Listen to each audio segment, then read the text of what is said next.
Sayang tong napakalayong tres ni Donovan Mitchell mga idol, fading na tres kaso kulang pa rin to at lamang pa ng isa ang Knicks. Ending po ay nanalo tong New York kontra sa Cavs sa unang laro ng Christmas Day sa NBA ngayong taon na pinalabas din po sa Disney Plus. Lahat po ng Christmas games ay mapapanood nyo rito. Ibinigay din po ng Spurs ang pangalawang straight na pagkatalo ng OKC Thunder sa kanilang mga kamay. Spurs pa lang po ang nakakagawa nito ngayong season na pinatoob ang defending champs in multiple games. Tinalo rin kasi nila to noong NBA Cup. So total of 3 losses yan ng OKC sa kamay ng San Antonio. Then nagkaroon ng easy win ng Warriors kontra sa Dallas sa likod ng 23 points si Steph. Habang si AD ay umexit sa laro at nagtamo siya ng groin injury. Awit talaga.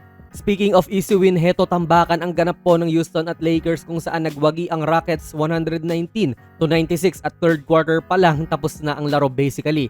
Then sa final game ng Christmas, Mini versus Denver kung saan humantong pa sa overtime ang laro. Then nagawa ni Joker ang one of the most productive games of all time at nagtala siya ng 56 points, 16 rebounds and 15 assists sabay napaka-efficient pa niya sa floor. Kaya nanalo rin sila. Ibang level din talaga tong si Joker mga idol at buhat na naman niya ang Denver. Again, ang mga games po na ito ay mapapanood natin sa Disney Plus pati na rin po ang mga ESPN pre-game shows tulad ng NBA Countdown. Then ang susunod na game naman po na schedule dito sa Disney Plus ay sa linggo, December 28 sa laban ng Cavaliers kontra Rockets. Ayos ba ang mga games ngayong Pasko mga idol?